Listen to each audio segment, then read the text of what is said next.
Oh, good Lord. Y'all, I about fell off my stool. Hang on.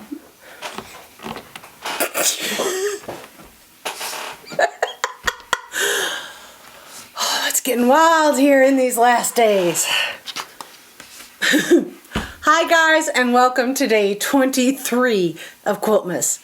Today we have the third and final, I feel like that knock-knock joke, you know, aren't you glad I didn't say banana?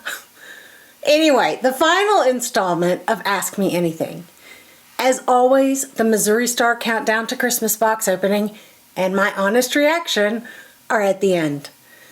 Who knows what today holds, but for now, let's get on with the show.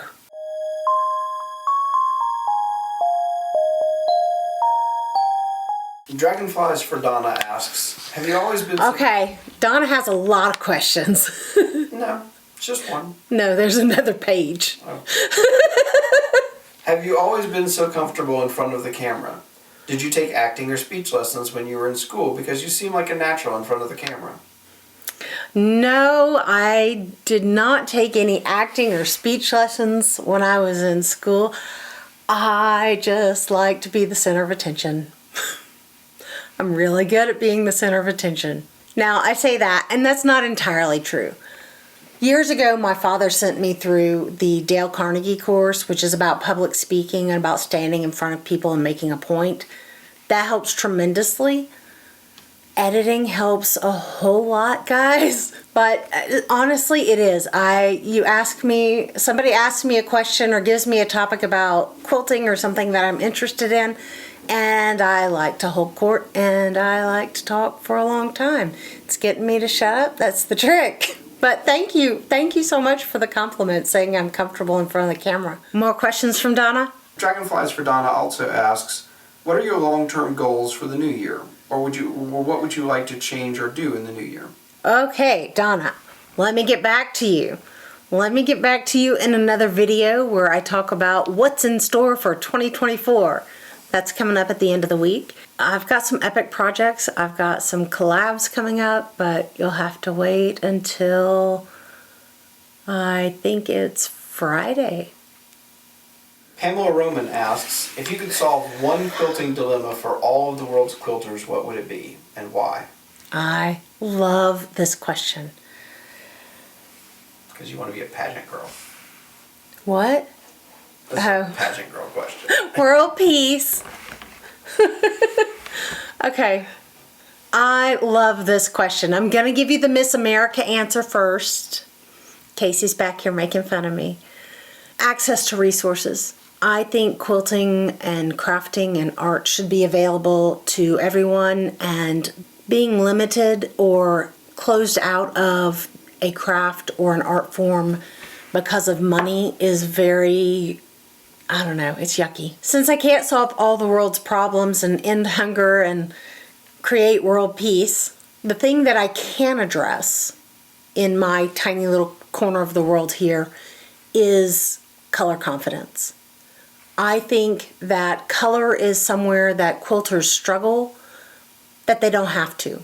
There are a lot of tricks I've shown in one video already, but there are even more tricks and techniques to understanding color and how it works and building that confidence of striking out on your own and starting from zero to create color confidence without using a color wheel, without having a lot of technical expertise, without using a pre-formed kit or bundle.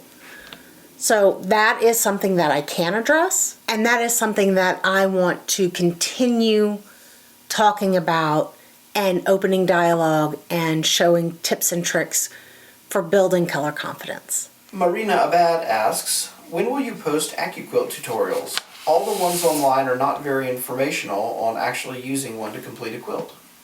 That's a good question, and you're right. Most of the stuff from ACU Quilt is about selling ACU Quilt, and there's nothing wrong with that. They have a product to sell, and it's a good product. A lot of the things that I see from other ACU Quilt demonstrations, and one of the biggest complaints I hear about it, is that there's a lot of fabric waste. Sometimes there is, but there doesn't have to be. ACU Quilt is really good for what it's good for. but it's not the end all be all, and it's not the answer to every problem. I will be addressing that in showing how I use it and how I make it work efficiently for me, and how it helps me, well, continue to quilt because of my chronic pain and my physical limitations. It's an excellent tool for that, and I don't see people really addressing that aspect. So I'll talk about a lot of that and show some demonstrations and show how I use it in the new year. Sarah Kinsey has a few questions. She asks, do your kids and husband like to sew, craft, or do creative hobbies too? What do you like to do when you're not sewing and knitting? How do you get through bad pain days? What are some sewing quilting rules you ignore? I'm going to answer these in reverse order. All of them, alcohol, and yes, the kids both have creative outlets, and Casey as well. It comes more in the form of fantasy or digital art. Anna creates dolls, art dolls. There's a whole name. Ball jointed dolls. A lot of fashion and really amazing work. I'll have Anna on to show that at some point. But yes, and I mean, I'm being flippant in my answers, but I am not one for the rules. I'm one for figure out a way that works and use it, and maybe that'll work next time, and if it doesn't, find another way. I think rules are, I mean, they're arbitrary. They're all made up anyway. If you don't want to sew with a 1/4 inch seam and it doesn't matter in your block, then sew with whatever seam you want. It's your quilt. How do I get through high pain days? A lot of patience from my family. A lot of humor. Sometimes it's trash TV. Sometimes it is a nice glass of bourbon. A lot of rest, which is what requires patience from my family because I'm not good at that. Polly has a couple questions. Do you know of a good source to purchase quality scrap fabric online? Visiting what museum you've never been to is number 1 on your list, and why? Oh, the Getty. Guggenheim. The Smithsonian. All of it. Have to wait for the hip replacement on that one. That's a lot of steps. All the museums. Any of them. The museum. We have a place here in Austin called the Museum of the Weird that I have not been to yet. I'll get there. Mostly the gift shops. I would love to go back and spend more time at MFA in Boston and the Science Museum there. Oh well, no, I'm going to stop because I could talk about this for a long time. What was the other question? Good source to purchase quality Scrap fabric online. Fat Quarter Shop has their scrap bags from time to time. They have grab bags of straight cut 1/4 yards that are generally a good deal.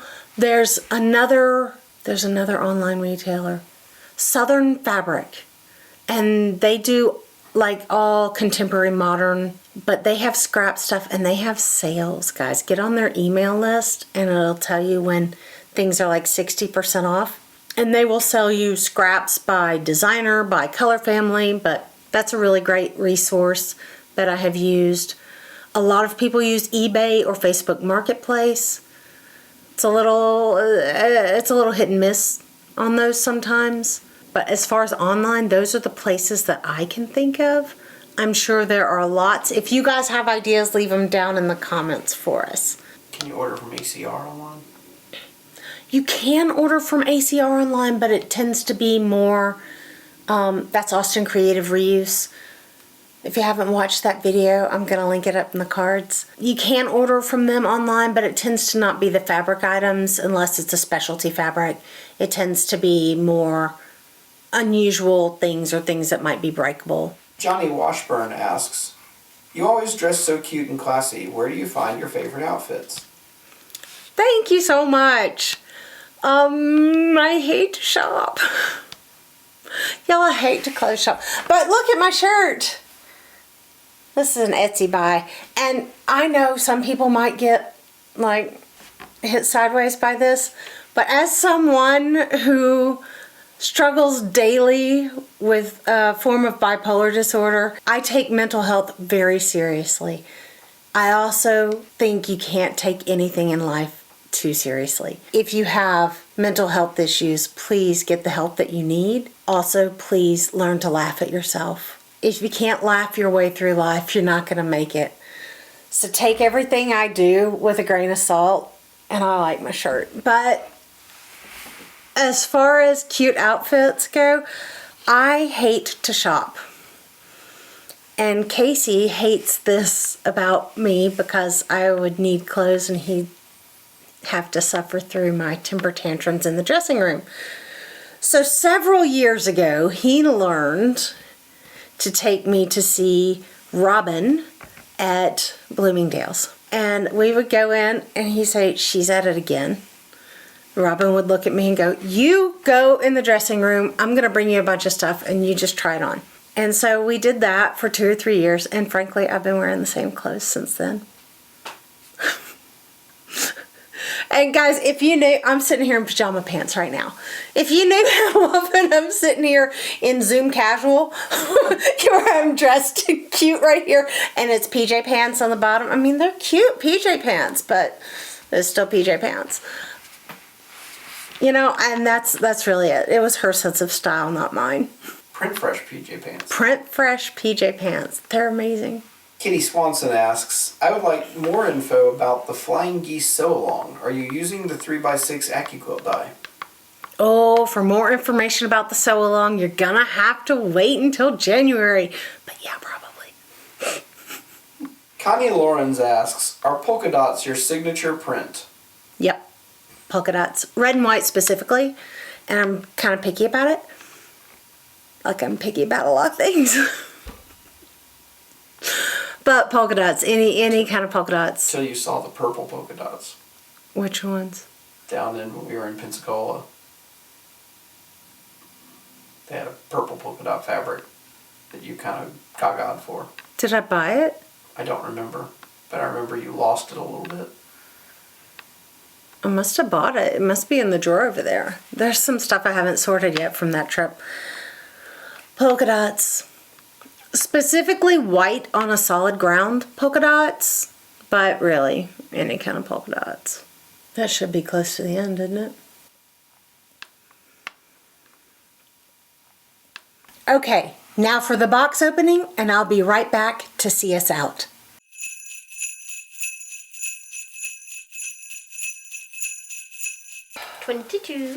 We're almost done, right? We are. We have 3 more. Good. 4 more, including that one. All right, thank you.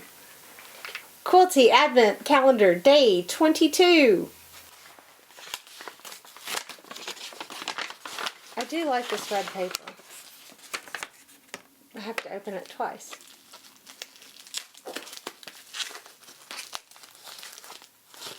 Another 10. Mini Travel Sewing 10 for Quilters. Okay, that's cute. Alright, it's cute. It's kind of cheap. I'm just going to be honest with you, it's really cute. But it's kind of cheaply made.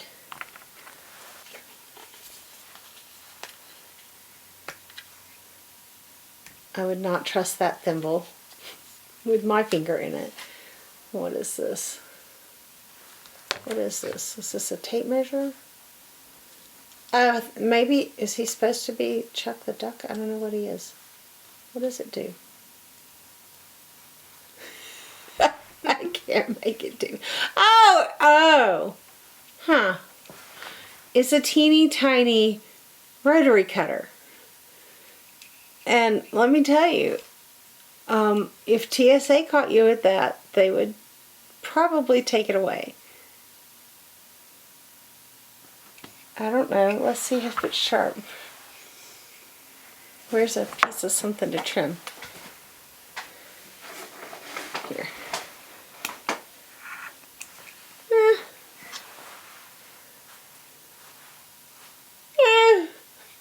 It's okay.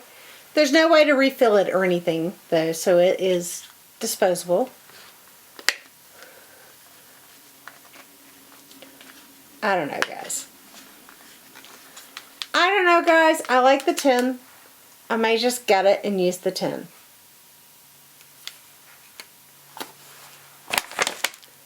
Day 22. It doesn't snap back.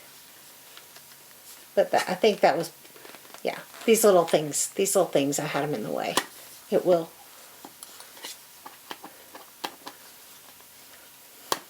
It doesn't snap closed. Okay. Day 22. Kind of a miss for me. But cute idea, not great execution.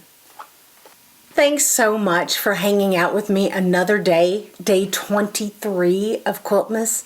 We're in the final stretch, guys, and there are some really fun things coming up this week, including more shout outs and more prizes, and the giveaway opens this Sunday, December 24th. On reflection of all of these questions, and thank you so much for submitting the questions and the giggles and so many kind words.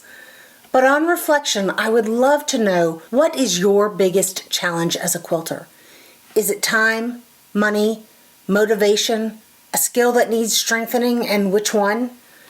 Whatever it is, leave it in the comments below. I'd love to know and get some clear insight and direction as we move toward 2024.